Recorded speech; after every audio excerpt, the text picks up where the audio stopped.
How's it going, everybody? Rob here, back with another video. And you know what? We're going to be looking at another video from Joon The King. This is probably one of his most recent ones. How one video killed a corrupt company, the rise of Vtubers, and the fall of Vshojo. Now, I want to say I know a little bit about this drama. I know that it was brought to everyone's attention that certain benefits to VTubers that were connected to this company were not getting fulfilled, and they were called out, and just everything just kind of tidal waved from there. So this is, I guess, Joon The King's reaction to it. So anyway, we're gonna go ahead and look at this. This is gonna be cool. So without further delay, let's go ahead and get right into it. Vshojo was an agency praised above all others for its talent freedom, for setting the precedent for VTuber agencies. Yet everything got flipped due to this video uploaded by their top talent, Iron Mouse, who was ostensibly the face of the company. This video exposed that Vshojo failed to pay $500,000 raised by fans to charity. This then opened. Oh, it's not like, and it's not like it was like $1,000, not $10,000. It's like $500,000. Come on. Up a rabbit hole that revealed the true state of the dying, incompetent, possibly criminal company. One that did not care enough about talent safety or talent well-being. It's a company that owes possibly in the millions of dollars in unpaid talent earnings. This is a story about how the most beloved VTuber company manipulated everyone. And it is a story about Iron Mouse, the creator who exposed it. Okay. Her name is Kizuna Ai. She was something called a VTuber, and I thought that was like the term just for her. So a VTuber is a virtual YouTuber. That was audio from an interview of the Puerto Rican VTuber Iron Mouse conducted by the charity the Immune Deficiency Foundation. These play large roles in the story of Vshojo, as does Kizuna Ai. The term virtual YouTuber, or rather VTuber, was coined in that moment. Similarly, a medium was born. Japanese VTuber Kizuna Ai, the progenitor of the VTuber phenomena, slowly but surely successfully blended rising trends in a never-before-seen art form. Some that date back all the way to 1997 to Barbie's official vlogs in 2015, Kizuna Ai, while still represented by an artificial body, had a real, or at minimum more realistic, personality.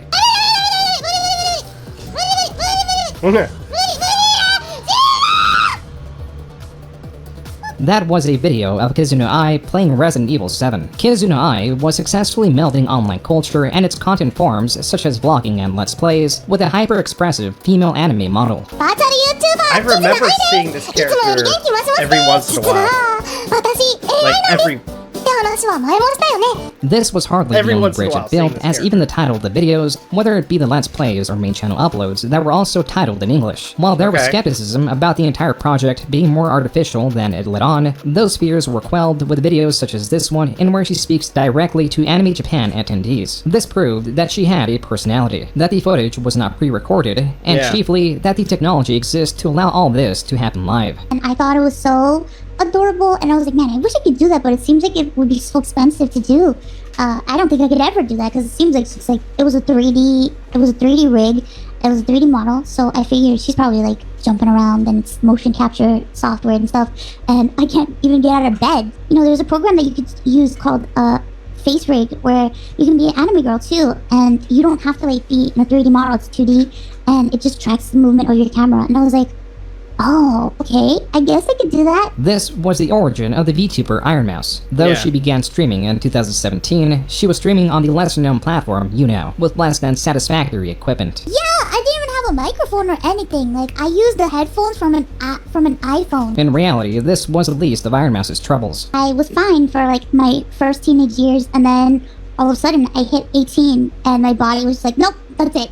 Everything started going haywire again, and it was worse than when I was a child, and it was very overwhelming for me because I'm here trying to make it through school, and I had to drop out of school because I just couldn't. Oh god, I'm getting a little emotional thinking about it. Iron Mouse, long before streaming, had been I will say, like, in terms of like the VTuber trend, I mean, I will say it's pretty cool, especially when like you have people that just want to be anonymous to some extent. And they just want to do their own thing. They just want to have fun. They just want to create content. And for the most part, a lot of people, they don't want to, show their face. which is understandable to a good as long as you're making good content for everybody to enjoy. There shouldn't be anything wrong with that.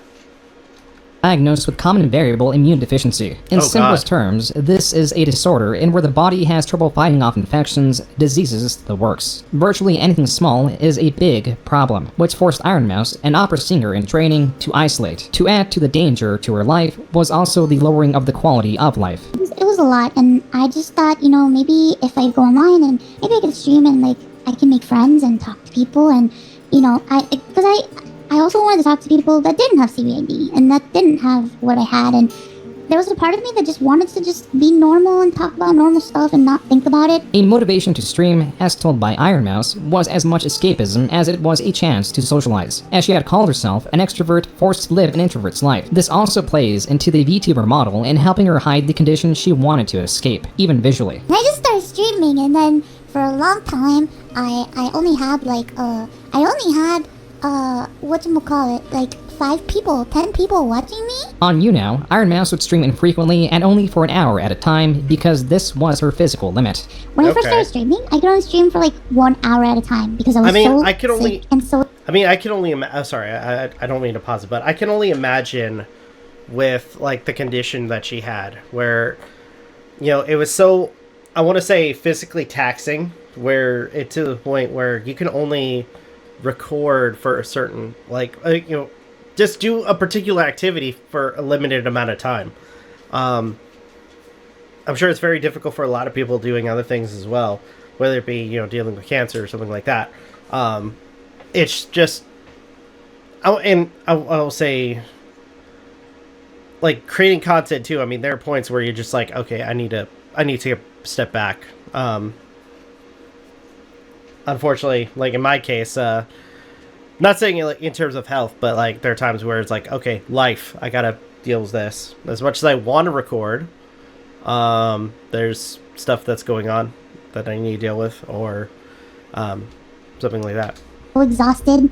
It was just, it was hard to lift my head off the pillow. So when I first started streaming, I was laying down in bed streaming. Iron Mouse's presence would not grow very much, if at all, during this time. Conversely, the popularity of Kizuna Ai and the medium she brought to the world would explode in popularity. In 2018, she became an ambassador for Japanese tourism. The Japanese government was paying her to advertise the country. That is actually kind of cool. All we can say is that we met each other through Destiny 2 years ago, says Masashi Nakano, co-founder of Tokyo-based Activate, the digital production company that brings Kizuna Ai to life, unquote. This is from a 2018 BBC article covering the VTuber phenomenon. Activate is likely responsible for Kizuna Ai's direction and growth. Furthermore, this article also discusses Ikenema, a new competing VTuber company. The way this company approached VTubing was having an actor outfitted with a motion tracking suit and working with a voice actor to bring different aspects of the model to life. This is possibly how Kizuna Ai was created, but the company is secretive on those details. A fair stance considering the rapid growth of this industry and massive investments that encouraged it. Quote, Gree, one of Japan's biggest mobile developers, plans to invest 10 billion yen, 88 million USD, over the next 2 years into developing virtual talent, unquote. This is the beginning of the VTuber agency. Even Activate was launching its own VTuber agency known as Update. The role this was meant to play was that of a typical agency for an, at the time, atypical entertainer. This was meant to find existing talent or even create talent to take on brand deals alongside other work that may suit them. It helped that they had the original VTuber under this company and they were ahead of the curve in terms of the VTuber space. But this wouldn't last. New Japan-based agencies such as Nijisanji and later Hololive would dominate the Japanese market, eventually leading to the closure of Update in 2020. Yet, there are two very important things to consider. First is this was the Japanese market. Secondly, the US was primed for its own competitive VTuber space. This was evident by the US Google Trends graph of searches of the term anime,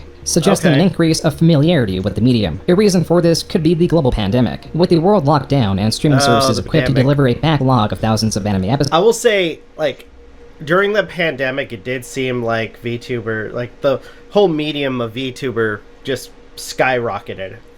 Like, they became way, like really, really freaking popular around that time.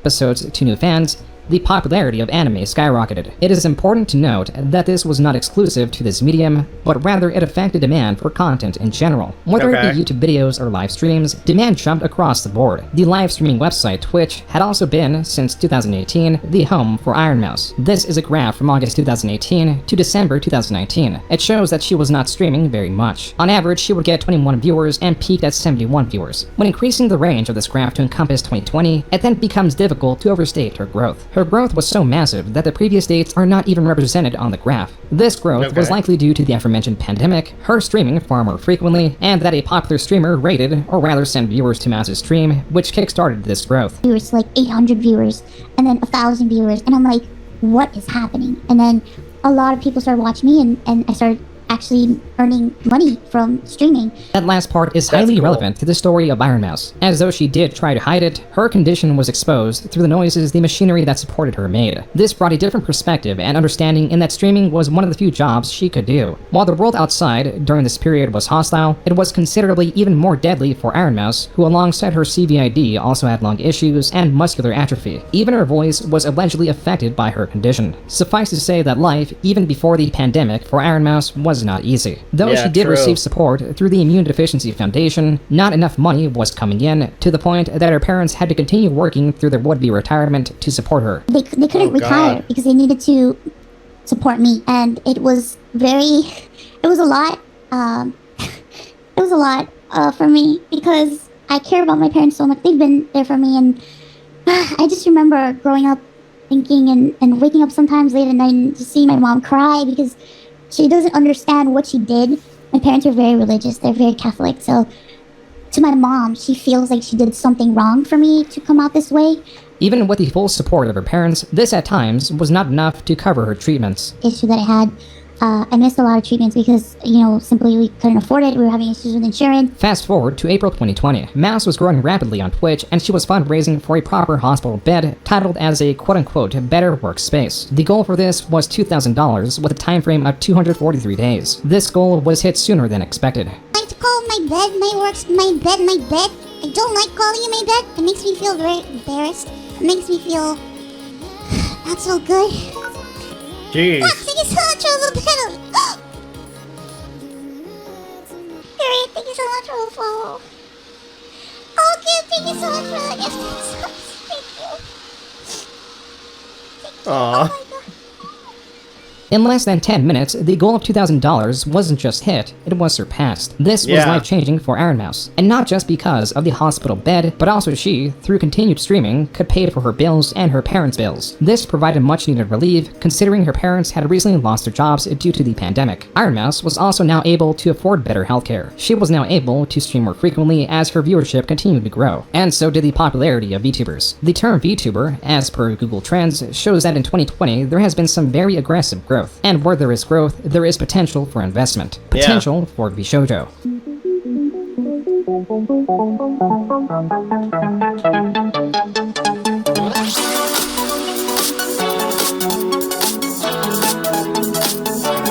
Quote, it's been 2 years since leaving Twitch, and I'm ready to announce my next big project. Vshojo, a VTuber talent management agency. VTubing is the perfect marriage of my interest and expertise, so please give @Vshojo official a follow, unquote. This tweet came from Justin the Gun Run Ignacio. This Hollywood Reporter article explains the launch and gives background to who the Gun Run is. Quote, talent agency Vshojo announced its launch Tuesday with an intent to focus on representing content creators who use animated avatars as their public personas on live streaming and video platforms, known as VTubers. The company is co-funded by CEO Justin the Gun Run Ignacio, a streamer known in the competitive gaming community whose background also includes working at Twitch, and Philip Mountain Dew Fortuna, who will serve as CEO and Chief Technology Officer respectively. That's the With the name VTuber medium exploding and providing a large new audience for brands, it was the perfect time to launch Vshojo as a conduit between both parties. Now with brands want to enter the VTuber space and tap into the top talent, we've streamlined the process for everyone, unquote. In essence, Vshojo mainly served to deliver and take cuts from sponsorships brought to its members. Though this was not the first Western VTuber agency, it was the first big VTuber agency based in the West, one that placed importance on talent freedom. Its freedoms were compared to those of Hololive, one of the titans of the Eastern VTuber space. They also launched their English branch a month before Vshojo debuted. Hololive, as with Nijisanji, towers above Vshojo. To make matters more difficult for Vshojo, Nijisanji was also gearing up to launch their English branch aimed to release 2021. But Okay. Nijisanji, as with Hololive, own their talent's IPs. This means they own the model, character, and merchandise. So if a member were to want to graduate, which essentially means to leave on good terms, they would either have to purchase their IP or start with a new model and rebuild from there. Additionally, Hololive limits the games its members can play, largely due to litigious Japanese companies, as they are based in Japan and copyright laws work differently there. For these reasons, Vshojo promoted its freedoms when it launched, with small host of unique but somewhat prominent members being Project Melody, a VTuber known for debuting on an adult streaming website, Iron Mouse, whose growth has been highlighted throughout this video, and 5 others being Fruit, Silvervale, Nyanners, Hime Hajime, who debuted in 2021, and Zentreya. Zentreya in particular is notable because not only, as with the rest of the girls, is her identity masked through a VTuber model, her voice is unidentified as well. And you go beyond just the visual avatar, you actually completely mask your voice. Yes. Are you typing? Is it text to speech, or is it speech to text to speech? Speech to text to speech. Though this might lead one to assume Zentreya is mute, she claims she is not, and that this was a choice that was fueled by fear. That's Quote, actually I cool. chose TTS today because That's actually kind of smart, because then they don't actually hear your voice. I'm absolutely scared of someone recognizing my voice, of being stalked or doxxed. I want to live my IRL life without fear of someone recognizing me. I love what I do and I make people laugh, but at the same time, people are also unpredictable, unquote. Zentreya's fears are not without reason. Though any Witch creator has a fear of being stalked or doxxed, two True. things that go hand in hand, stalkers in the space tend to be exceptionally dangerous, as was with the following situation. Look at her little, like, Oh god. fuck was that? What the fuck was that? Chat. What the? Hold on. That was the noise of a sledgehammer striking VTuber Camilla's garage door. The person equipped with the tool had come by the day before, but had only knocked. Following this attempted intrusion, Camilla hit a panic button, muted her microphone, and ran off stream to rally with her mother, who was also home. After confirming the ongoing attempted intrusion through the security camera, it was then that she hid with her mother and a firearm, while they waited for a police response that luckily arrived on time. Camilla later confirmed she was okay and revealed the method the stalker had used to find her. And the cops informed me yesterday that he actually put a tracker in one of my gifts. There are two important things to note about the story. You could One do is that that? it was a more recent case taking place Oh, in God. 2024, and Camilla is a 2.5D VTuber. This means she is open to showing how she looks in real life, and formerly meeting fans in appropriate gathering spaces, hence taking the gift from the stalker she had met at a convention. This demonstrates the importance of anonymity, and the importance of your agency also guarding your identity. On Yeah. the surface, Vshojo appear to be a well-oiled machine. They had their company debut in 2020, closing the year with a charity campaign that raised money for Toys for Tots, and opened 2021 by running a different charity campaign to raise money for St. Jude's. This could be seen on the official Vshojo YouTube channel. The channel also served to promote collaboration amongst its members, to promote merchandise, and to bring updates, whether it be events, model debuts of existing members, or to debut new members like Bebe, who was debuted as a Vshojo member in April of 2021. As with MCNs, or multi-channel networks of the 2010s that plagued YouTube, such as Machinima that was covered in this video, indies or independent VTubers might blindly sign a bad contract if it means working with the creators they look up to. Or perhaps they view Vshojo as bringing success to its talents, when in reality it was the other way around. In Oh, fairness, God. there are a few short-term benefits VTuber agencies offer, like starter kits that include sometimes software, sometimes hardware, sometimes everything including a VTuber model. This brings us to August 2021. A new tab has appeared on the Vshojo website. Auditions were opened. Though this was meant to expand the roster of Vshojo, instead it invited something sinister. Nyanners had been swatted live on air and had to continue streaming as if nothing happened. Being that this was a sponsored stream for Cookie Run Kingdom, a run-of-the-mill mobile game, Today, we're gonna be doing some cookie decorating. I'm really excited about it. I don't know, my hands can't stop shaking. I'm so excited. It was very surreal, and it's like it's like funny in hindsight to talk about it, because you know you gotta use humor to cope with dark stuff like that in any way you can. Like, at least that's my view of that kind of thing. But I have like this idea to make this sponsor really funny and goofy and wacky, and I'll make cookies live on cam. Okay. And like my face or anything wasn't showing, but like my arms and my hands were. Yeah, I did the bit where it looked like my arm fell off. Like, it started out all well and good, but then I was swatted in the middle of it due to advice from the investigators, who said like the best course of action would be to keep going with the stream. Because like if you stop the stream after that happens, then the people who were swatting you, obviously, they're gonna know that they were successful. So I had to keep going, like, for hours after the fact, after I had just spoke with, like, law enforcement banging down my door with guns, and, like, it was fucking terrifying. We can go to your Twitch tracker and find the date she played it, which You is... know, I'm gonna say this. I'm a... Swatters, those people who thought that was funny, you know, they're all disgusting. They're all disgusting individuals. As much as I would want to stream, I mean, we stream on the weekends, but as much as I want to stream, like, on the daily, I think my biggest concern, especially with, you know, since, you know, there are other people besides me that live in my in my house, I would not want them to be affected either. I mean, my own family, I wouldn't want them affected by this. October 9th, 2021. Nyanners had also been a target of doxing. This was just the natural escalation. Vshojo.net and Vshojo.org, web pages not actually owned by Vshojo, as their domain is Vshojo.com, were used in a harassment campaign. They knew about it. They've known about it for probably 9 months. Phoenix said that, yeah, he's known about it for, you know, roughly 9 months or so.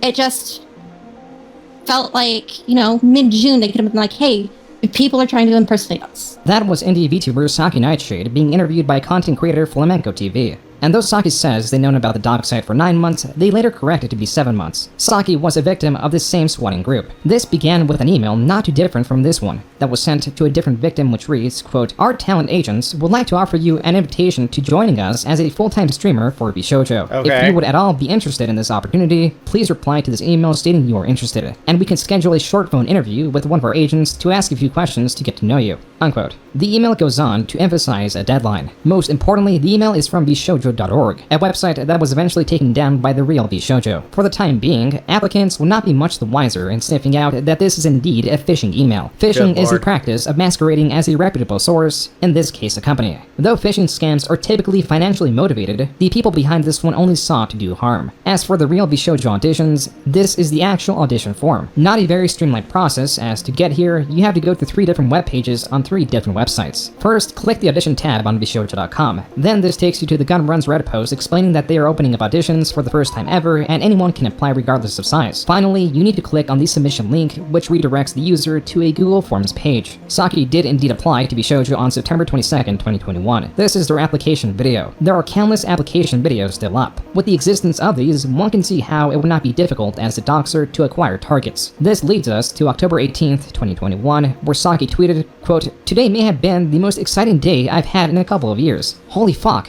my emotions are off the chart right now. What a day." Unfortunately, I don't think I can elaborate, which makes me extremely sad. Alright, so what I can say is that I've been contacted for something amazing, and if all goes well, it could be truly life-changing. If that doesn't answer your questions, I'm so sorry. I'd like to not say anything else about it, unquote. Then on October 19th, Saki tweeted, quote, "Well, the group of people who targeted Nyanners and leaked her info earlier have my info and sent the cops to my door earlier.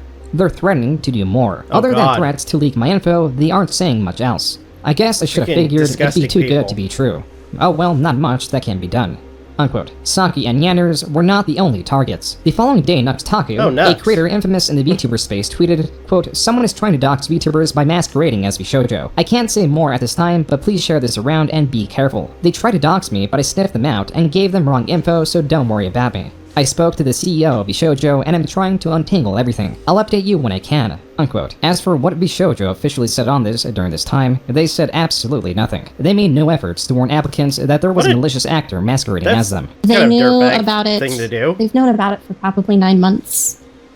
Phoenix said that, yeah, he's known about it for, you know, roughly 9 months or so. Vshojo's reasons for not warning their applicants could be found as early as this private message from the gun run directed towards Nux. Quote, "A few things my security team wanted to communicate to you though. They wanted to make you aware that this individual impersonating Vshojo is driven by attention, and are afraid your tweets or any potential content you make shining a larger light on this would further encourage them to target you, VTubers, including Vshojo members and others. This is particularly important as the person has not been arrested yet, and we are trying to assist police and we are afraid of interfering with a police investigation." Unquote. I mean,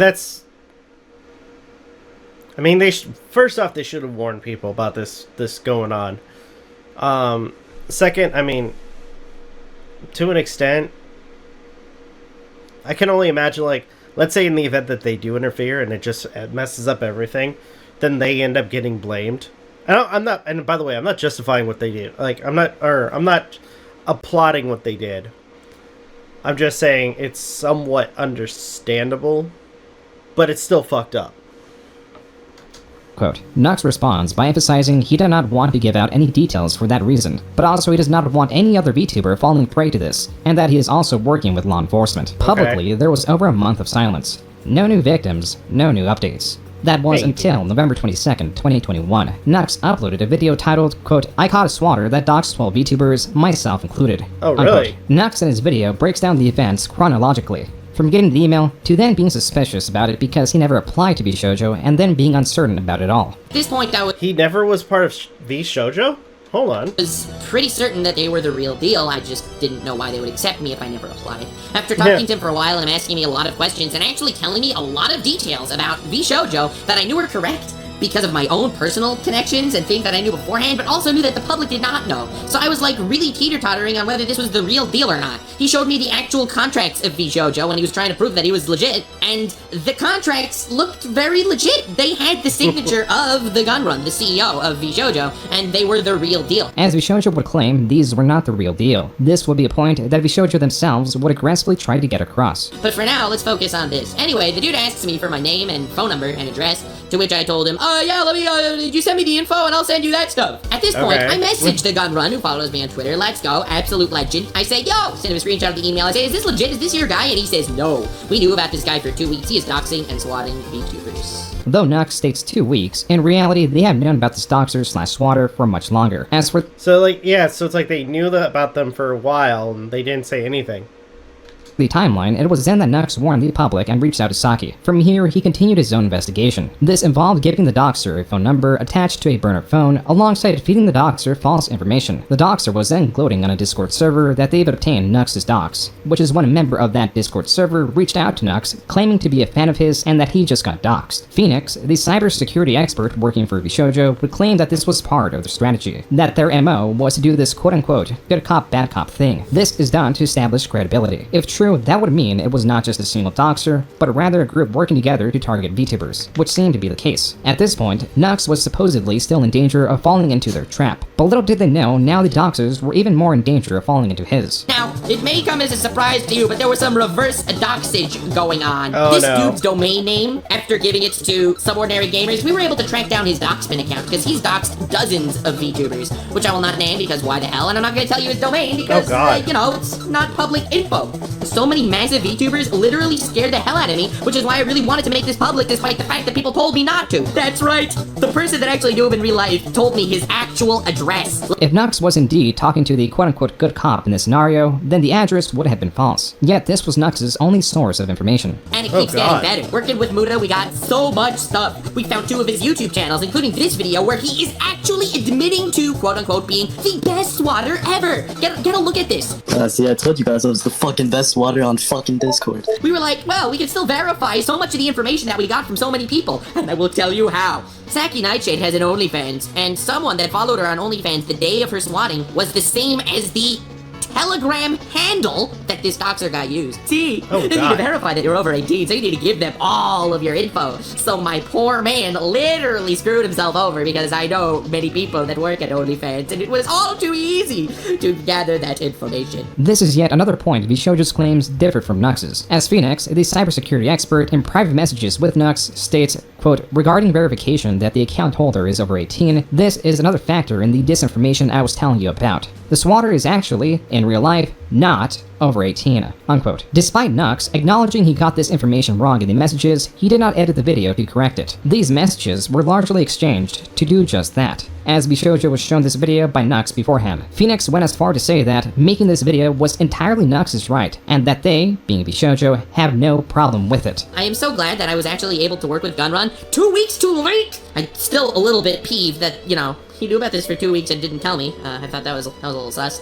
But yeah. I'm really glad that we managed to get this all done, and I appreciate the help from everyone. Yo guys, Nuts from the future here! In the description of the video is Vshojo's official statement on the matter. I was just in a call with them and their cybersecurity team for like 2 hours. Give it a read! Phoenix stated that he appreciated Nux doing a public service announcement and that the only problem was praising the would-be good cop. As stated in his video, Nux did link to Vshojo's statement, which was also a response to Nux posting a link to his video on Twitter. Here they tweet, quote, "Thank you Nux for working with us. We've added our own response to the events," unquote. The attached statement opens with Vshojo sharing their sympathies with Nux and Saki, as well as the others who were targeted. They pin the slow-moving investigation to the perpetrators being underage. Throughout it all, they claim they made sure to work with their talent and mod teams to minimize the impact of ongoing attacks. This wording is very important because this statement does not extend these protections to their applicants, one of which was a victim. Vshojo shortly deleted the statement, likely as a response to the negative reception the video was getting from Vshojo talent. Yanners, in our Discord, stated, quote, "I do not condone the video that Nux has released where he postures himself as our savior and seemingly takes credit for pretty much an entire year's worth of painstaking work done by Vshojo's cybersecurity team. I wouldn't know that it took that long and took that much work since I was one of the people who unfortunately had to work with them, and I'm incredibly thankful for their help. When if a video were to be made about this at all, it should have been handled with a lot more care and consideration. But for someone like Nux, who has consistently used my friends for clickbait views and has done things like try to bait my friends into watching the Logan Paul Suicide Forest video on stream and secretly recorded a private call with another of my friends without permission and then proceeded to use said call to make a video, it's clear that our safety or feelings about any of this is not the priority," unquote. Yanners throughout this statement is citing her experience with a dogster/swatter, likely drawing to her own silence on the matter as she alleges investigators told her it was best for the investigation. She also states, quote, "It's straight up painful to see it being used in a video like this that doesn't treat the issue carefully at all. A video that he was told not to release since it could be potentially harmful to us and many other VTubers who were targeted." Yeah, but let's be honest here. I mean, playing devil's advocate, like, if he didn't make the video, I'm sure it... I would have to guess that it probably wouldn't have gotten the attention that it got, where people were focusing on it.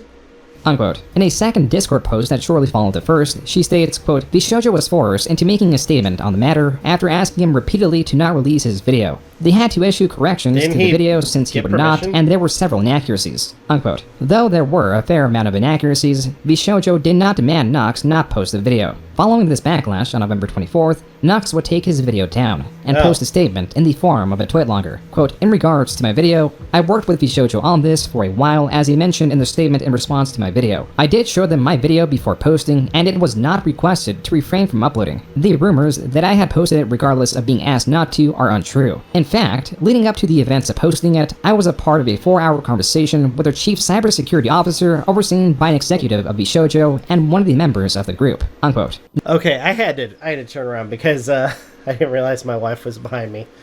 Alright, we're gonna record some more. Let's go. Executive of Vshojo and one of the members of the group, unquote. Nux follows this up by apologizing, clarifying that causing undue stress was not his intention. Rather, it was to keep the community safe. Iron Mouse, responding to the statement, said she is disappointed and hurt, citing that he was asked to take it down when he was told they feared for their safety. "I'm so disappointed in you and hurt that you are doing this when you full well know what truly was going on.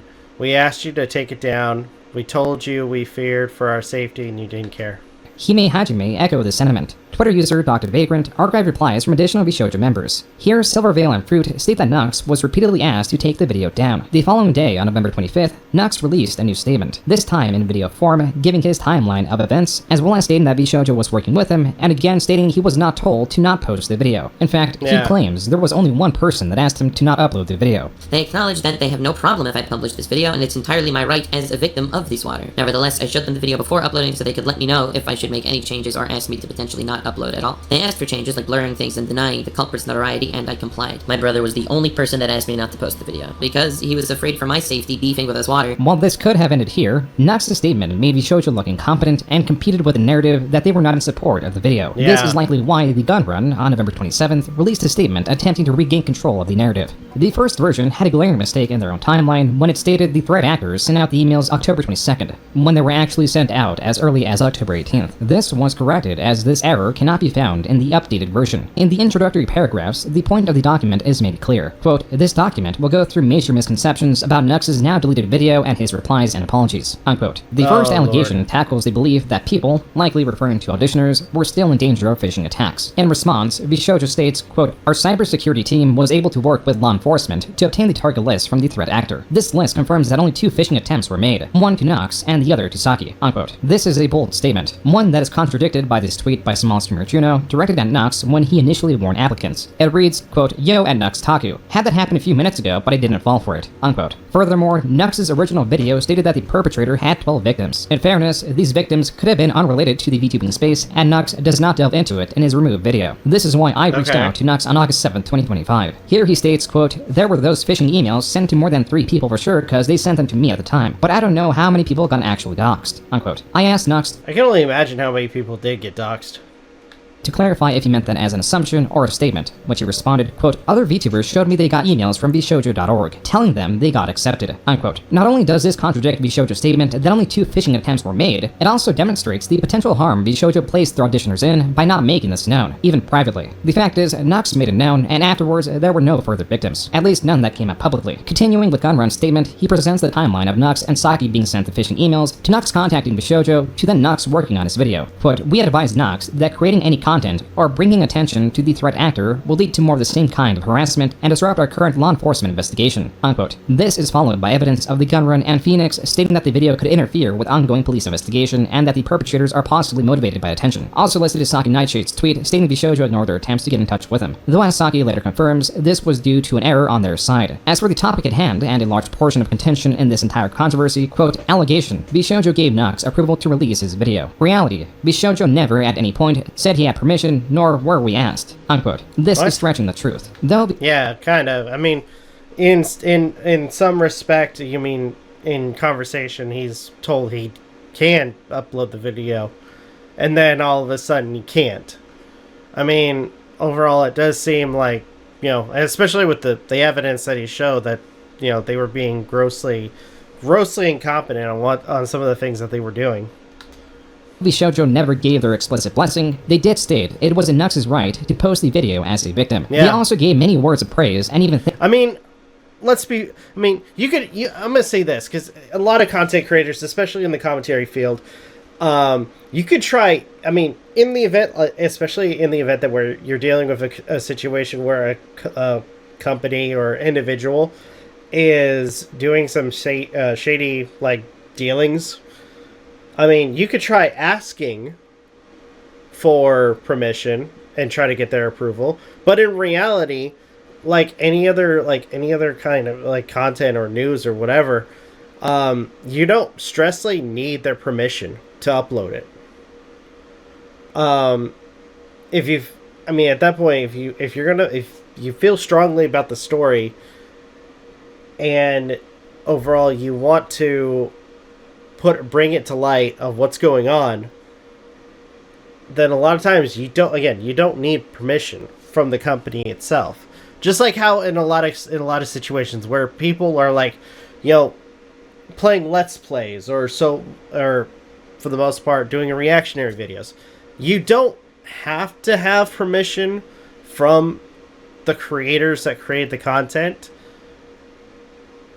It's an added bonus to get it, because in some sense, I will say, I'll say this, because a while back, I got some really great praise from another content creator for me reacting to their stuff.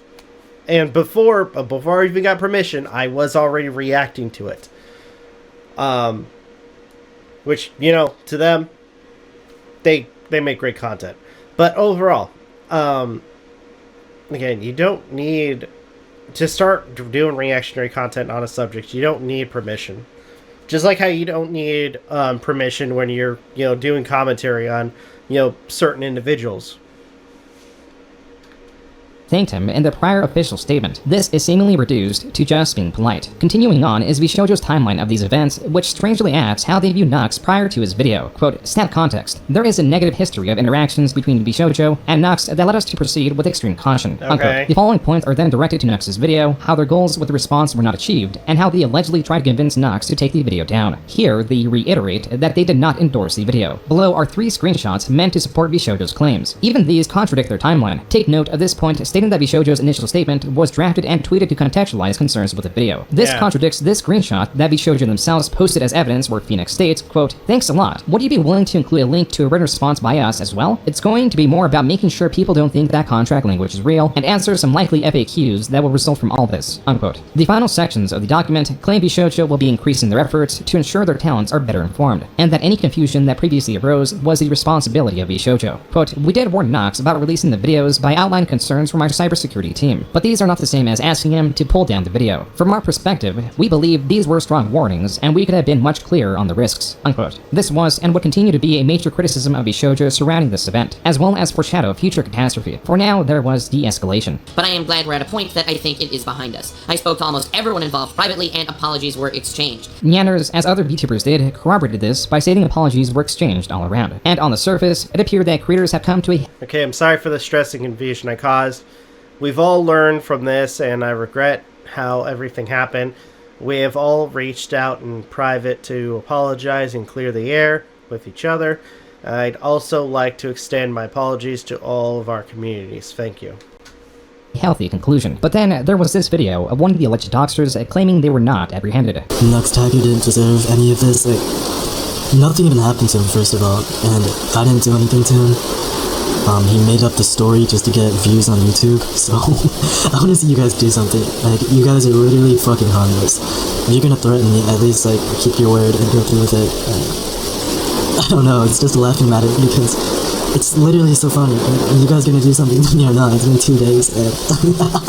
Viewers were less satisfied, which led to continued speculation as covered in Turkey Tom's video on the matter. So here's an option. Vshojo thought that the video was a good idea, or at least wouldn't be harmful, hence why Nux was never told not to post it. But then, the video came out, and Nyanners and many of her friends had their little blow-up moment where they freaked the fuck out. And so Vshojo, coming to the realization that they were extremely mad, thought to themselves, oh no, it can't seem like we didn't handle this issue properly. They can't know that we were okay with the video being made, and we're fully aware of this cybersecurity risk for months. Let's tell them that we told Nux it wasn't okay to post the video. And then the entire situation would spiral from there. Turkey Tom also covers the mysteriousness of Nux, including some indie VTubers placing the word redacted in their Twitter bio. Is Nux making a VTuber group? This might sound crazy, but from what I've seen, looks like Nux is getting involved in the creation of a VTuber group. On Twitter, these VTubers have redacted next to their names. They are Ali, Boa, or Bao, Shoto, Yuzu, Fifi, Girl DM, Momo, and Chibi. Nux has invited a lot of them into Rant Cafe already, and has just recently got Yuzu on the podcast. It seems that my theory might be true. What do you guys think? Some speculate that Nux was making his own VTuber group, yet this was never answered. Theories such as these, according to Nux, would continue to stress out the gun run. Again, don't want to release any private information here, but when I was in my beef with Vshojo back in the day, I know somebody that knows the gun run in real life, and apparently the gun run told that person in a bar, they were drinking together, and he told that person that the drama of mine was really stressing him out. And some other things that I'm not going to share with you because I don't share shit. Vshojo certainly had a few missteps, to say the least, in the limelight. But this was overshadowed by what this graph proves. It proves that interest in VTubers was... in a sense, with the drama, let's face it, that drama connects to him. Shows, their lack of care for their VTubers, the people that they're working with.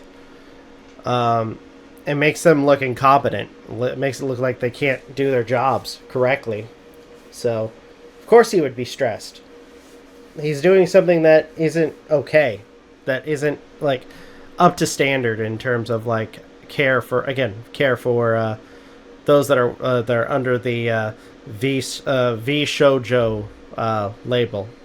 I gotta say, at this moment, from some of the things that we've been hearing, or at least, that's been kind of mentioned, I mean, it's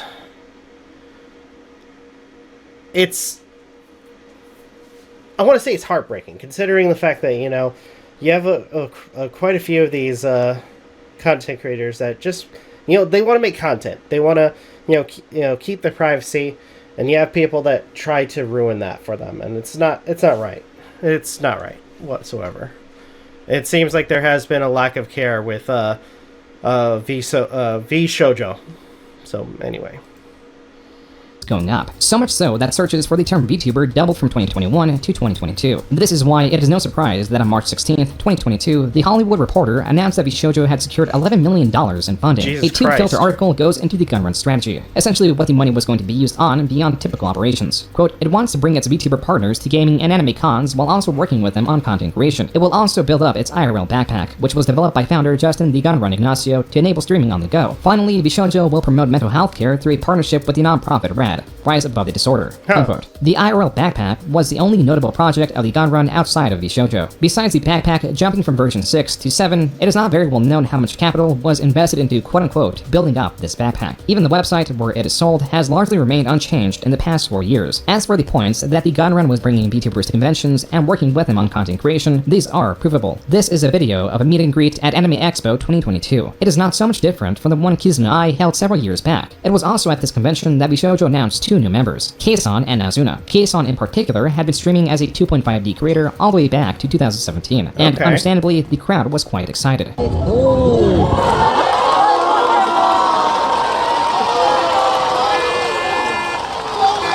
Not only were there videos that promoted new members through animated teasers that could be found on the Vshojo channel, there were also fully illustrated lore videos. Keisan even had a fully animated segment at the end of hers. This form of debut would be extended to new members. With this degree of promotion, it felt as if a grander focus had been placed on their talents. This was the beginning of Vshojo's world-building initiative, that is really one in cool. which each character had deep lore presented similarly to Keisan's lore video. These Mythos videos, as they were titled, were uploaded individually on the members' channels, then eventually on Vshojo's channel, which only saw a fraction of the viewership the talents uploads received.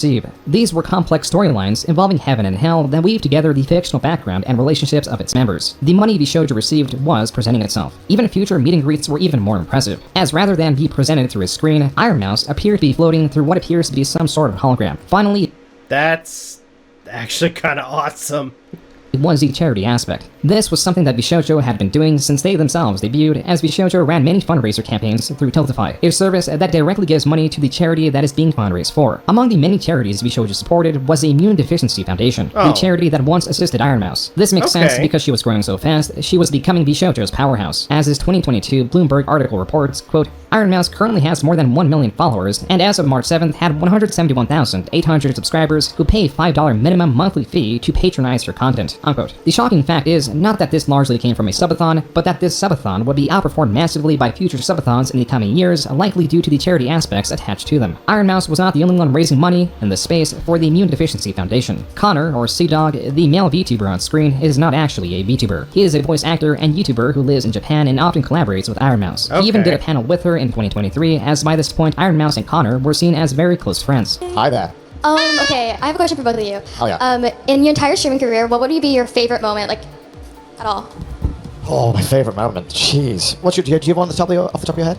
When we became friends. Oh. As sweet as their friendship seems, the pair is famously known for antagonizing one another. I'd play video games. Yeah, of course I'm hyped to play video games. It's been a while since we played any games. What the f are you talking about? We've played Fortnite every day. It's been so long, we haven't played games in days. Oh! What? Have you ever heard something called a joke? Jokes are funny. I failed to see the humor. I'm funny. You think I'm funny, because if you didn't think I was funny, you wouldn't be putting up with my shit. Connor, stop being dumb. Have you heard of the Stockholm Syndrome? Okay. This friendship that the dynamic is awesome. became so well known that the second most viewed video on Vshojo's official channel is Iron Mouse reacting to clips of herself interacting with Connor. Oh my god. Who you talking to? What the fuck? I'm talking to the neon, you dummy. What the fuck? Oh, you gotta like, bro, what the fuck, bro? Like, I just heard that. Like, what the fuck, bro? Fucking weird, bro. I'm talking to the neon, motherfucker, as if I would ever say anything to you like that. Come on, chat. That sounded fucking weird, right? I just heard nothing, and I just heard someone saying that. Come on, man. I'm right in front of her. I'm telling her I love her. Affection, disgusting. Not on my watch. Fuck off. Connor played a large role in fundraising for the Immune Deficiency Foundation. He wanted to do a cyclothon, and I was like, oh my god, why? And he's like, because I want to raise money for charity. And I'm like, well, how long are you going to do it for? And he told me, oh, a few days and whatever. And I didn't want to, like, ask him, because I figured it was some cause there or whatever. And I was like, okay, so what charity are you going to do it for? He goes, oh, I'm doing it for the IDF. I'm like, what? I'm like, why? And he's like, what do you mean, why? Are you not happy? And I'm like, I am happy, but I just want to know what brought this on. And he's like, I just want to have a beer with you one day. Aww. This cyclothon traveled around 500 miles and raised $320,000. This became a sort of annual fundraising effort, as the pair would eventually raise millions. Their contributions would become so significant that they would get their own page on the Foundation's website. To an extent, awesome. Iron Mouse's victories were Vshojo's victories. She even won Best VTuber for 2022 at the 2023 Streamer Awards. I can't believe that I won, and I just want to say thank you to Vshojo for being an amazing organization and helping me out, and thank you to all the amazing new friends that I've made. At this point, nearly all members had positive things to say about Vshojo. It was a company that continued to promote its freedoms, so yet Vshojo's support would be challenged with the... So here's the question, where did everything kind of fall flat, though? That's my question. I mean, besides where they were being doxxed and swatted, I mean, where exactly did it start kind of, like, falling apart? Release and subsequent controversy involving the game Hogwarts Legacy. This is a game based in the universe of the Harry Potter series. Yeah, I'm gonna say this. To those that try to boycott this game, you guys missed out. This game was actually really... it was a lot of fun. And, you know, honestly, the people that didn't play it, all because of the writer, who barely had any, like, freaking, you know, any sort of say in what was going on in this game, you guys allowed your own bias to basically, you know, rob yourselves of a really fun game. You really did. I myself and many others have kind of had this whole notion of, and I mean, heck, it's the reason why I'm playing, you know, Ghost of Yotai right now. But overall, it's at this point, like, especially with games, and you have, like, I want to say certain people that were involved in a game where it's, you know, they have controversy or they have issues. We as gamers should separate the art from the artist. And something that I kind of mentioned in an earlier video is that, you know, like for Sucker Punch, for instance, Ghost Yotai, because there's a whole Antiva thing. That person is not the only person that worked on that game. There are other people that worked on it, that worked hard to create something that was a lot of fun for a lot of people. And like I said, I myself, I enjoy the game. It's a lot of fun. Gameplay, you know, story is, I want to say, interesting. It reminds me a lot of, like, some of the classic, like, Japanese style, like, revenge stories that you would have seen. So anyway, yeah. No, this game, I mean, this particular game too, Hogwarts Legacy, was actually really freaking awesome, and I enjoyed it. Isolated, the world isn't very controversial. There's even a segment of a theme park that recreates experiences found in the books and movies. What is controversial is the author of the work, J.K. Rowling. In the past decade, she has continuously gotten more controversial. First, by liking tweets that can be seen as anti-transgender. She would then be more direct with her feelings, even writing an essay further expressing her stances. If I remember, I mean, to an extent, I mean, J.K. Rowling is more for women's rights, as far as I know. And I think some of the things she said is based on, like, the fact, if I remember correctly, based on the fact that, you know, there's been situations where people who transition have basically robbed women of some of their own achievements. To combat her stance, calls for boycotts were made, which J.K. Rowling directly responded to. This is why Hogwarts Legacy was embroiled in controversy, because Okay, deeply disappointed, okay. I will not begrudge anyone their love of past works or thing they already own that they take comfort in. I own the first 9 movies and all 7 books myself, but any support of something like Hogwarts Legacy is harmful. No, it fucking wasn't. And there's a trans person in the freaking game, so fuck off, whoever this was. James Earl. Yeah, no, you're an idiot. Alright, J.K. Rowling. Deeply disappointed. Jesse Gender doesn't realize Purefink is incapable. Purefink is incompatible with owning anything connected with me in any form. The truly righteous wouldn't just burn their books and movies, but the local library, anything with an L on it, and their own pet dogs. Do better. A sizable amount of people displeased at J.K. Rowling demanded others join in on their boycott to the extent that influencers that play the game would be harassed. As such, a website was erected that would tell you... Okay, you know, I did hear about... I remember this. You know, this was fucking wrong. Okay? This type of behavior was absolutely fucking wrong. And just like the doxers, you all should be fucking ashamed of yourselves. You should be fucking embarrassed. Does it, like, no matter, like, just because somebody has a different opinion than you does not mean you can go about and try to harass them or fucking bully them or treat them like shit, all because they enjoy a fucking video game.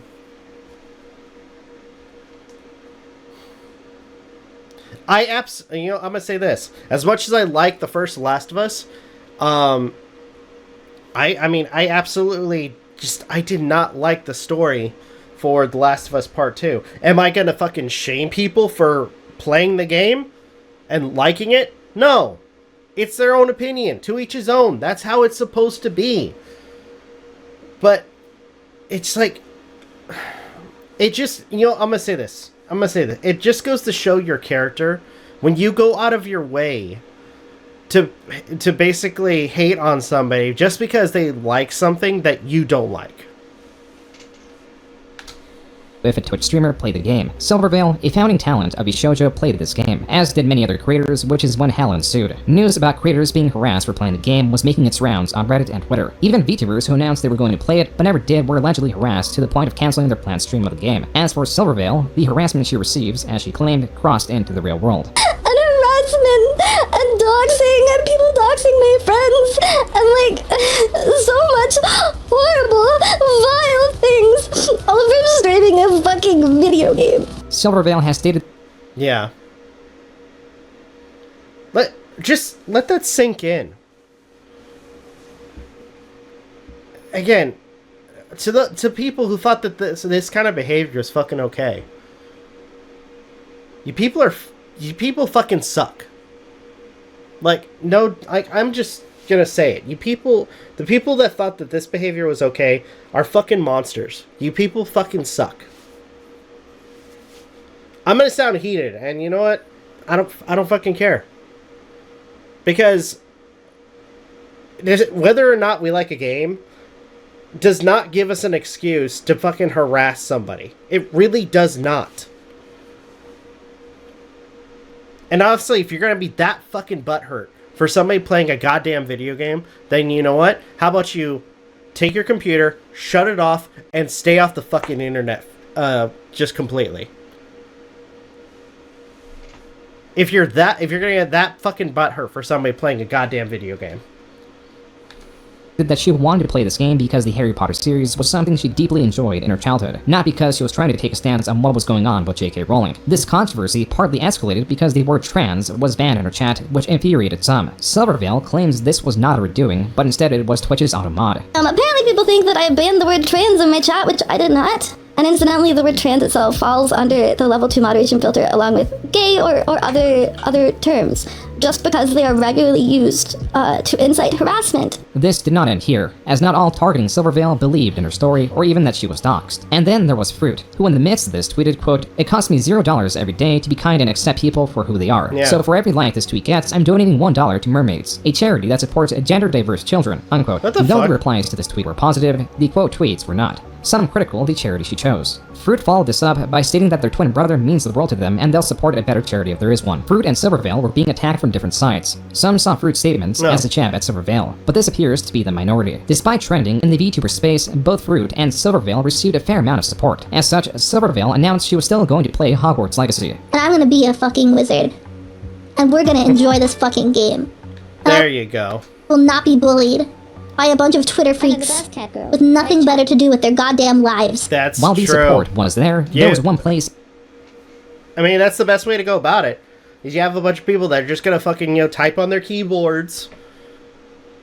It's like, dude, just you do you.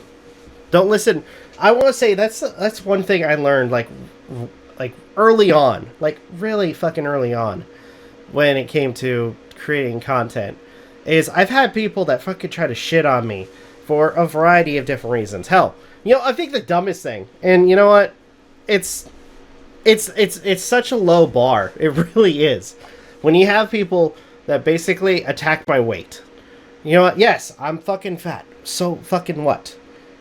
You know, I do my best to every once in a while, you know, I want to say once a day, go for a walk, eat healthy. That's what I'm trying to do. I try to make, you know, live a healthy lifestyle to the best of my ability. Somebody, you know, one of the dumbest things was call me a ginger. Okay, so fucking what? Look, you know what? I rock the freaking long hair. So what? You know, actually, it looks pretty cool, actually. Especially in this light. Dude, I have ginger hair. I well, actually, technically strawberry blonde. But you get the idea. It's freaking, it's dumb. It's dumb. At this point, like, if you're a content creator, you know, I want to say, when criticism is there, accept criticism. You are going to have people that are going to be just fucking assholes that are just going to type on their keyboards and, you know, just try to be offensive. In which case, you just ignore those people. Live your life. Live the best life you can. Ignore the fuckers. The support deeply lacked, as Silvervale revealed years later. I was put into a call with Gunn, the CEO of the company, like someone that I admired and I looked up to and I wanted to please, someone that I thought was the coolest person ever. And he told me that I was a damage to the brand, I was a disappointment. I was told that me being harassed was an inconvenience to the other talents and not to talk to them. Are you serious? What a piece of shit. Optics were more important than their own talent's well-being. And I was suspended from streaming. They said it wasn't a suspension because they weren't that kind of agency. But what else do you call being told not to stream? Talent freedom, right? Silvervale claims she later reached out to the other talent who were surprised she was treated in such a way. This is all very important to contextualize the events of April 2023. They did so much to prevent us from talking to each other. And when we left, they of course discredited us to the staff and the other members as soon as we left. Did not want us to like get together and be like, yo, like what the fuck is going on? Isn't this kind of weird? They like isolated us and like threatened us with legal action. That we were greedy and asked for more money. There's like so many horrible things just to avoid the truth that they were stealing from us. That is so fucked up. 2023. It was time to renew contracts, but something felt off. Quote, back in 2023, Vshojo tried to bully me into one of the most predatory contracts that I have ever seen. When I tried to ask more about it, their COO got extremely hostile with me and refused to answer any of my questions, and so I had to hire a lawyer in order to get some clarification, unquote. This was a 2025 tweet from Bebe, the first VTuber to officially leave Vshojo. As corroborated by the others that would be leaving during this time, Vshojo was not very happy that the talents were using legal experts to decode their allegedly disreputable contracts. Yeah. Because a lot of the time, like in the case of Vshojo, they will purposely try to discourage you from seeking out legal counsel about it. They'll use like peer pressure tactics to make it seem like it's bad to get a lawyer. Thank God they actually had like contacts to this really nice agency, like lawyer agency. I got in touch with them. They helped me so fucking much. I'll never forget, like I was on a call with this lawyer who was a really, really nice lady, by the way. I could just hear her audibly being horrified at this contract and it made me so scared. It was terrifying. I was like, what the fuck? Like what was I about to sign? Quote, during the talks, it became clear that Vshojo would rather let me go than to take less away from me. They were ultimately wanting me to give up more than half of my sponsor revenue and over 60% of all merch sales. That's unquote. so Bebe that's also so cites being scummy. treated as if she were disposable as a reason for leaving. But there was going to be a narrative mysteriously being spread. The narrative Vshojo sheep went with was... The narrative Vshojo sheep went with was our BFS made us and we were greedy. Our boyfriends made us and we were greedy. They didn't know we didn't get paid for sponsors between 2021 and 2023. Yeah! Holy fuck! I don't know how much I can go into in regards to the narrative pushing shit. The boyfriend shit was... That is just insane. Quote, their COO began to push a narrative on 4chan, yes I'm serious LMFAO, and other social media that I am leaving because I plan to join OTK and that both me and Silvervale are troublemakers, so they are quote unquote letting us go. The amount of hate we've gotten over leaving, from fans calling us greedy bitches to people saying we're abandoning our friends and tossing aside the company because we're successful enough, shit was fucking painful. Not being able to say anything sucked. Unquote. Like, we could never speak up to say anything different because, like, we had a non-disparagement agreement, but that went both ways. Like, but I never would have been able to handle that legal battle ever, and I knew that. It was so fucking frustrating to see all that shit go down and not be able to say anything to defend ourselves. Even Silvervale's mother, according to her, had to sign an NDA. But oh yeah, they had my mom sign one. I forgot to mention that.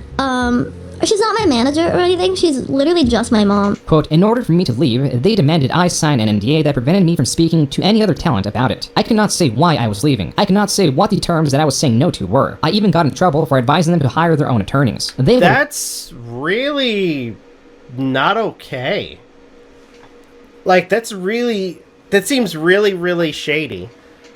Like, if there's an issue, you can't talk about, like, they're forcing people to sign an NDA. Yeah, that seems really, really fucking shady.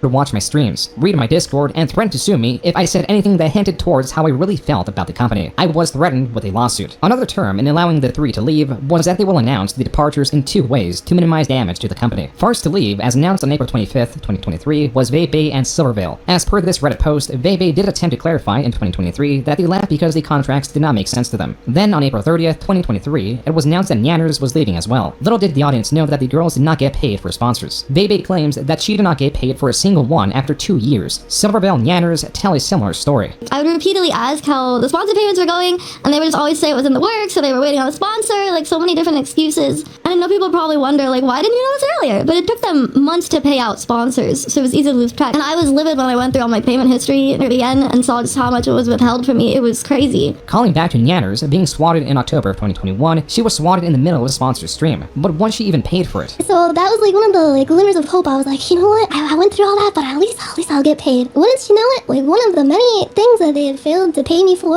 over the course of literal years was that stream, the one that I got swatted during. For the time being, Vshojo was able to manipulate the situation, as they did for the doxing one, to significantly lessen the blow on their reputation. And like every time Vshojo was lauded as like amazing agency that everyone loved so much, it just made me f***ing sick. Viewers were none the wiser, and Vshojo kept playing with different ways to promote their talents, like with concerts, thematic musical covers, and even onboarding new talent that had recently left poorly looked upon VTuber agencies. What? Lastly, Iron Mouse was still growing and still part of Vshojo. Her wins continue to appear as if they were Vshojo's wins. And the game award goes to Iron Mouse.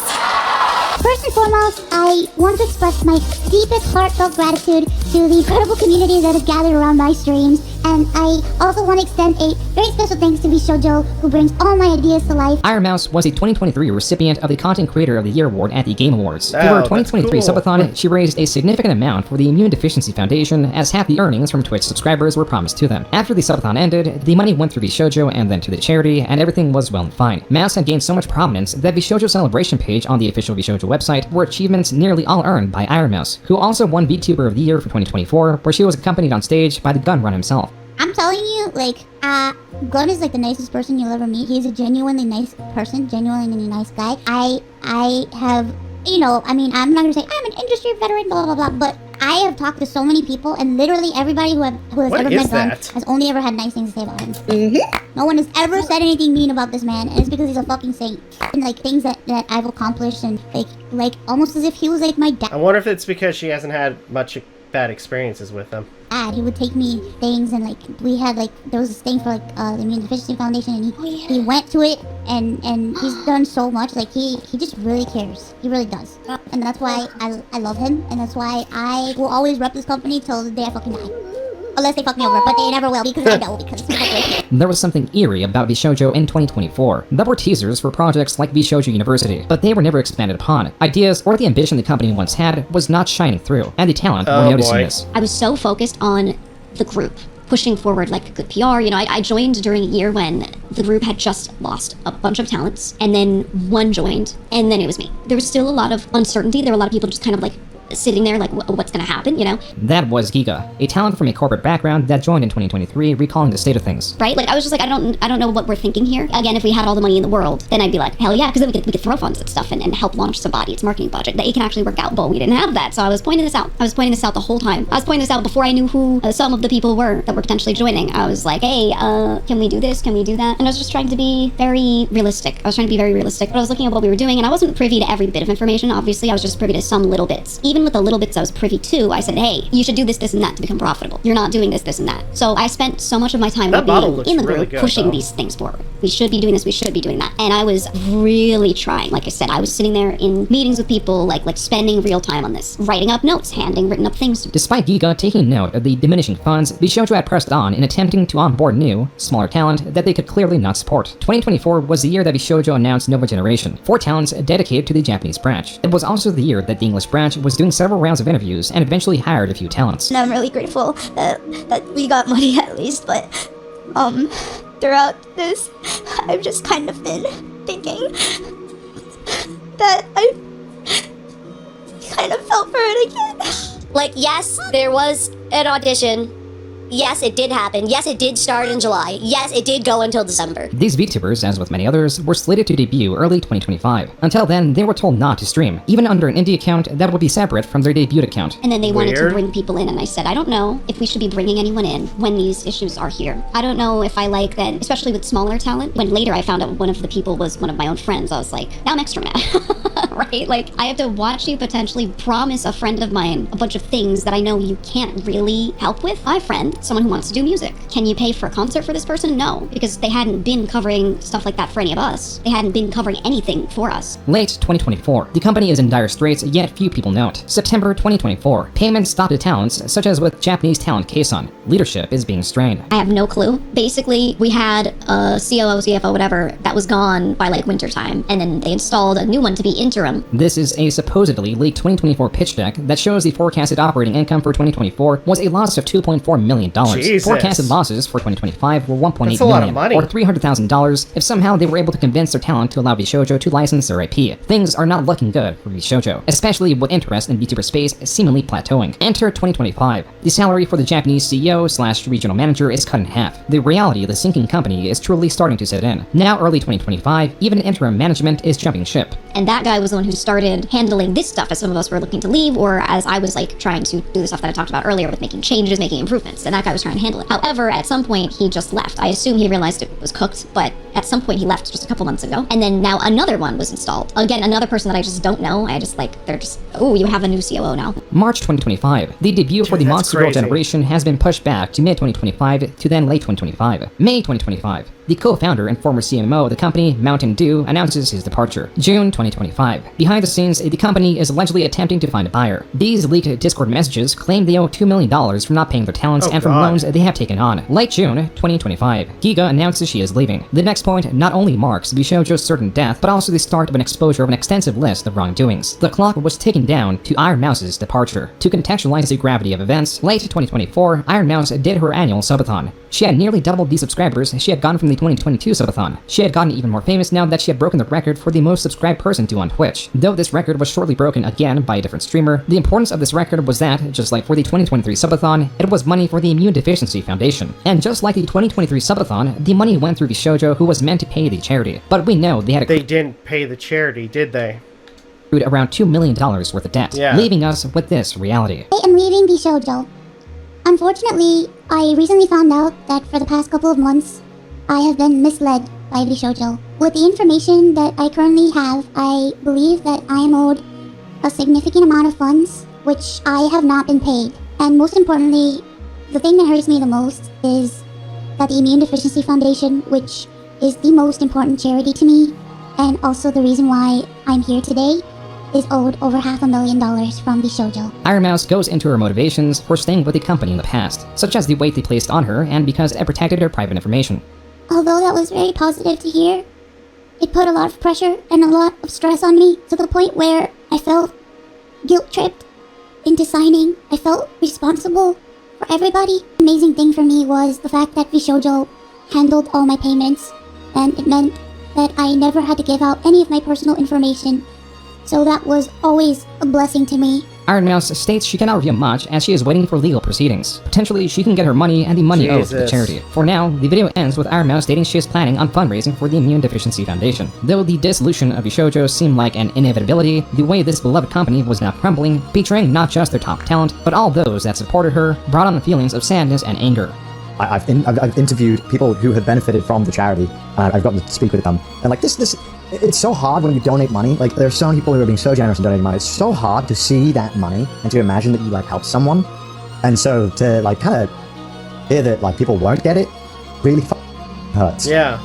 Former CMO Mountain Dew tweeted, quote, "Nah bro, what the absolute fuck?" at the gun run, unquote. This indignation was later community noted and recontextualized with Bebe's tweet. This is the same tweet that was used to provide context to her departure earlier in this video. In relation to Mountain Dew, she states, quote, "MTD got reprimanded for being creepy to us. Lol. Got told not to message us privately. Go figure. I have proof from other streamers attending their IRL parties that MTD would actively shit-talk me after I left the company to paint me in a worst light imaginable. Don't know why you're acting innocent on Twitter, pretending you weren't aware of anything. Can't wait to see all the shit that comes out about you because there's loads. But those aren't my stories to tell." Unquote. Manners corroborated this. Quote, "MTD had the audacity to talk shit about you to my face at a party the year that we all left, and painted you as some kind of conniving, greedy mean girl who was in my ear and manipulated me into leaving Vshojo, just because you wanted me to join OTK, cause quote-unquote her boyfriend Soda is part of that org, or for personal gain or some shit. He got uncomfortably close and up in my face and was like, come on, I know the real reason you left. I know it was cause of A. She talked you into it, etc. And it was infuriating. I know he spread that shit to other staff, talent, and other industry people. For him to act like he's completely blameless is insulting. He's a creepy motherfucker, and there's a lot more obviously, but a lot of it is also not my story to tell." Unquote. This lambasting does not end here,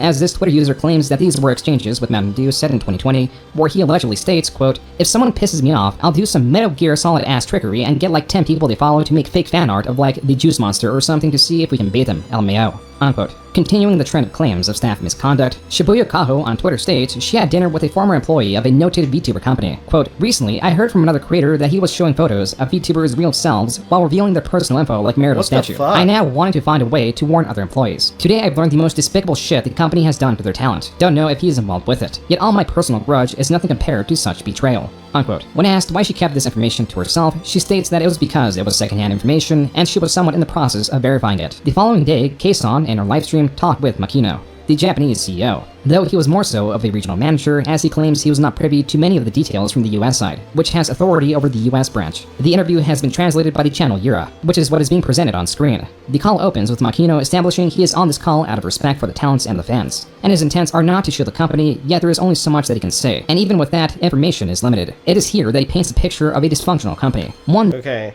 I was told not, we don't have enough, nor was I told the money was to be paid has been used up somewhere. That apparently misled him. When asked the payments were coming through, he was allegedly told that these payments have gone through or that they were eventually going to go through. He was not informed that the company lacked money. At times, the company just did not respond. To add to the madness, he drops this bombshell. Did you just say that Vshojo JP itself was doing good? In finances too? You haven't paid me. Oh god.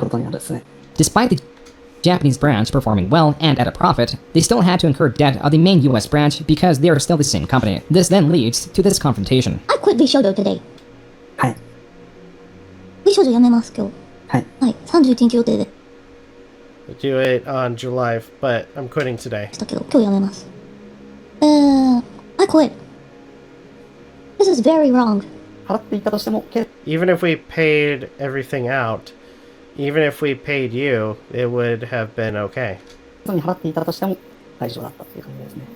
me you could have paid me? Then where is it? Where is it? I want it now. Oh. Did you just die? What? Yeah.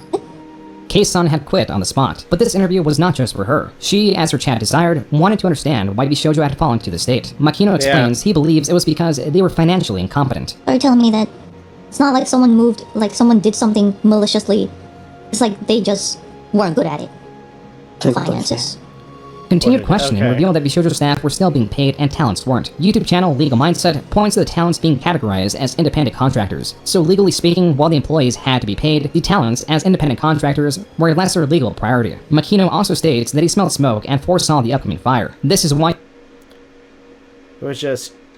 He attempted to find a buyer for the successful Japanese branch, but it was too late by the time everything had gone down. Oh, God. This company, at least for the US side, was immensely disoriented. The JP branch did not get a general strategy from the US. They were kept in the dark, likely intentionally. This possibly led to recruiters still doing their jobs despite not knowing the company could not support the oncoming talent. Money, as Makino states, was not being quantitatively tracked, meaning when Vshojo threw funding at projects, there was likely little to no follow-through in measuring their success. This would only scratch the surface of the company's incompetence. As for the interview, it ends with Mikano apologizing for how things turned out. Still, July 22nd, Kei-san was not the only one that quit. Michi, Project Melody, Hime Hajime, Amalie, Kuro, and Henya all quit on the same day. Eventually, every talent would follow this path. It is also important to remember that though these were the large talents, they were not the only talents. There were still those that were strung along, anticipating a debut that would never come. There was a period of time where it was October, but nobody told me that.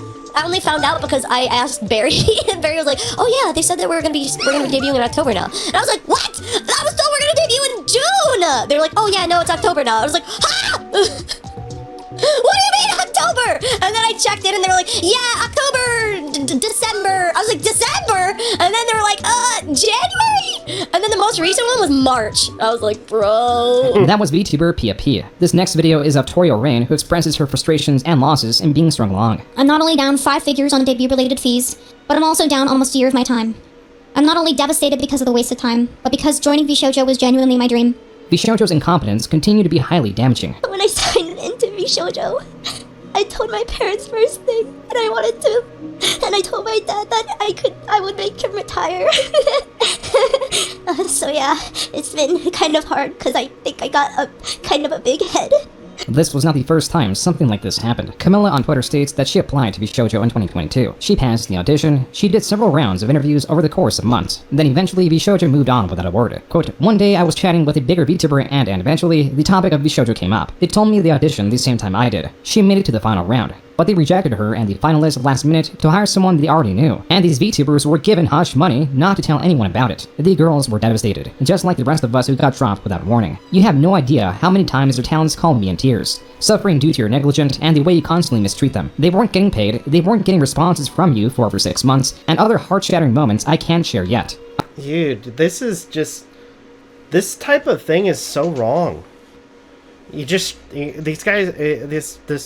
The people running this, they just string these creators along, don't pay them, and you know, it's just I'm lost for words because that's so scummy.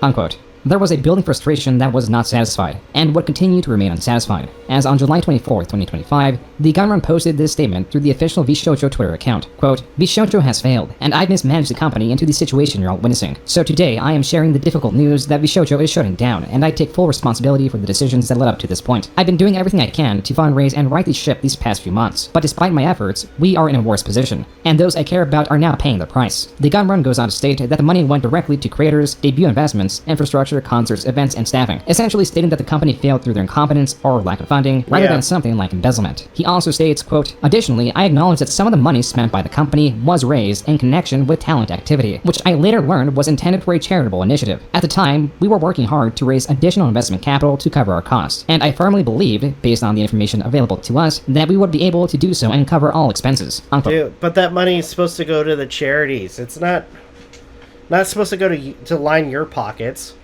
That's what I feel like that's what they were trying to do. No, if the money's for charity, it goes to fucking charity. There are many things to break down. First, the company is dead. Not only is it stated here, but it was clear as with the talents gone, it has lost its revenue generation. While specifics in what avenue sunk the ship or what initiative drained the most money was not provided, in not so many words, this shows the Gunrun was either an incredibly incompetent CEO that did not make efforts to truly be involved in the company, as somehow he was not aware of $500,000 of charity money being injected, or he was acting with a clear picture of the company. In this situation, he knew the company was in dire straits and burned through the charity money intentionally to keep the company alive. After all, someone had to have made the decision to cut the Japanese branch's pay. The company was pestered about talents not being paid, which all took place, including the fundraising of the charity in late 2024. To have decisions that point to Vshojo being more critical about spending, to pulling back on projects wholesale, to continue delaying the talent's debuts, to then also be entirely unaware in the same period where $500,000 came from is absurd. Universally, the Gunrun was shunned, and then these tweets were discovered. One of the Gunrun retweeting Iron Mouse breaking her subathon record in 2024, and then this one of the Gunrun outright responding to her post stating, "You did it, Mouse." Though these tweets do not prove the gunrun was definitively aware of the charity, as they are directed towards the breaking of the sub goal. They do prove he was aware of the subathon to an extent. As for the talent, Iron Mouse responded, quote, "You broke my heart, my spirit, and my trust," unquote. Keisan and Giga point out the absurdity of the gunrun statement, as the company in all scenarios knew that it was failing, but no efforts were made to cue the talent in on this, or shut it down when it was clear the company was going to be eating the talent's money. Giga goes as far to say, quote, "You chose to keep the expensive sinking ship going and felt that it was fine to keep paying up to staff you were friends with instead of putting talent first. You have made it abundantly clear that you are okay with not prioritizing the debts owed to the talent who made this company what it is. We know which leadership constantly sat in VC playing games with staff instead of working on time-sensitive tasks for our events and debuts. We know which staff consistently leak information about talent. As the CEO, you are the final check, yes. But this means that all checks before you fail too," unquote. True. Giga the same day on her stream goes into how staff were unreachable. This is something that I brought up multiple times. There were staff members that I couldn't get a hold of at times, or were supposed to be working on a thing, and I knew it was taking time, and I mentioned something to someone else who was also NDA'd, and they said, "Oh, a couple of names have been in VCs playing nothing but certain games all day." And I said, "Can you show me proof?" And they would check in throughout the day and send regular screenshots going, "Yep, still in VC, yep, still screen sharing this game." Also in conversation was Vshojo's lawyer that Yanners hinted had an expired law license. Vebe outright states, quote, "Their company lawyer has an expired law license. He literally does not practice law anymore. Yet he was our point of contact for any legal help we needed," unquote. Now, some corporations do this. In fact, I worked at a large corporation, had 30 lawyers, and 2 of them did have expired licenses. Legal Mindset explains these attorneys took roles of what a paralegal might take, yet there is the issue of attorney-client privilege. The other big thing is, with attorneys that have expired licenses that are no longer licensed to practice, they no longer have attorney-client privilege. Though it's still likely that this attorney was under NDA, the talent still had issues with leaks and getting people to sign NDAs. Yeah, several of us had our trust breached so many times. A lot of my projects were getting talked about. So hold on. So if a person, so here's my question. So with some of the voice actor or some of the VTubers that were basically going through these lawyers, like some of them more likely not having a license, making these VTubers sign an NDA.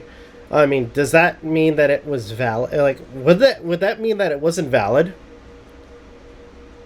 So in a sense, like, if that was the case, then you have a bunch of VTubers that basically were kind of threatened with an NDA and given it to them by a lawyer that really had no rights giving that to them. Am I wrong on that? I feel like that's what I'm hearing. There were times that some people did things physically and didn't want it to be known, that they were like going to this one dinner or something like that. That was talked about to random people that shouldn't have known. Stuff like that. Just completely breaching privacy to a horrific degree. Again, we're VTubers, right? We don't talk about this stuff. We trust our company to protect this stuff. Yeah. There was one person who I know doesn't show themselves anywhere, but went to a dinner, and I heard a staff member say to a bunch of people who are not NDA'd, who are not part of this, who shouldn't have known, "Oh yeah, I saw so-and-so here. Why?" Giga states that at least one staff member was fired for leaking sensitive information, yet it continued to be an issue within the company. People would be getting handed art of my new model that no one had seen to make an item or something, right, relating to it. And they wouldn't be under NDA. And I didn't know that. Company where I did a little test. I said, "You need to NDA people in this company before I work with them." They said, "Okay." NDA'd everyone except for one person. That person told me, "Oh yeah, they got everyone but me." And I said, "Okay, don't say anything. We'll see if they do it." And they never did. To this day, they never did.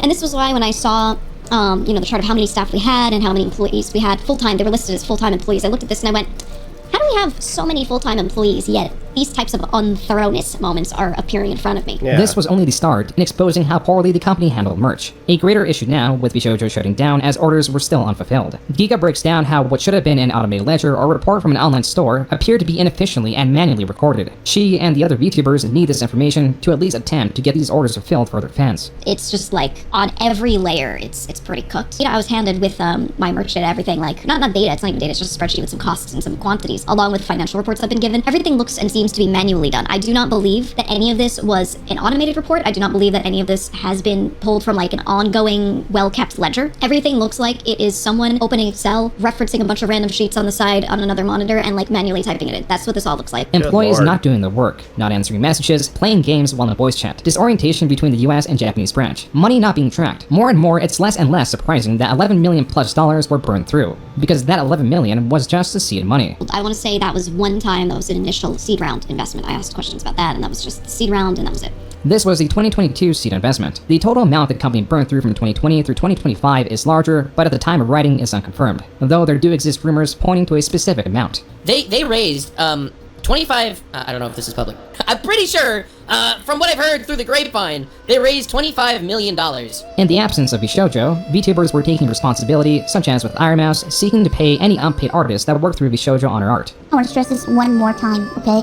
If you are an artist or a musician and worked with me through the company and never got paid, please contact Roxy, contact my team so that we can get you paid.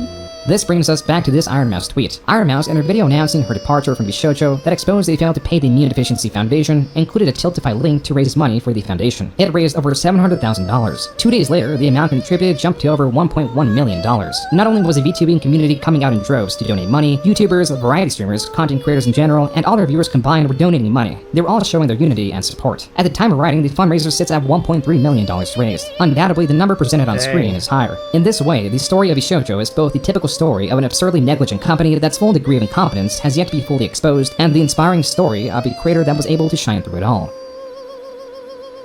Yeah.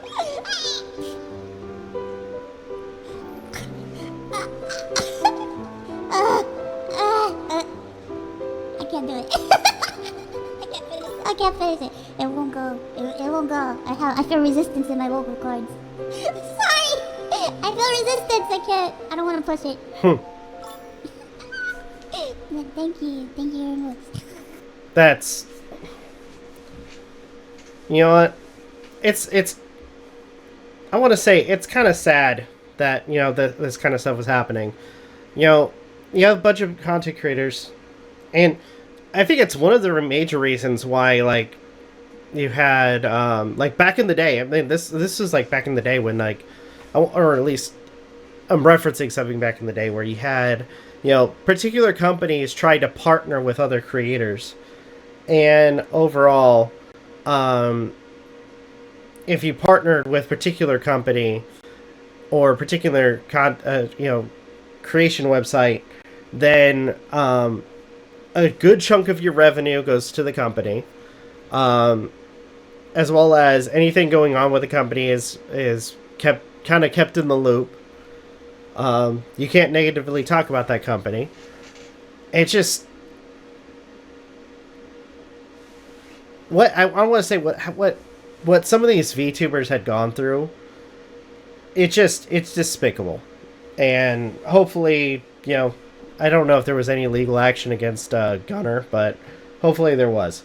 But anyway, this was a really, really long freaking video. And it's going to probably be the longest one I've edited in a long time. So, anyway, I think for now, I'm going to go ahead and end the video here. Thank you guys so much for watching. Truly appreciate it. If you guys can, please leave a like, comment, share, subscribe, all the good stuff. If you guys want to follow us on social media, it's all in the description down below. As well as check out our daily content in the weekly podcast. With that being said, this is Rob Novakast signing off. Have a good one. Take care. And I'll see you guys next video.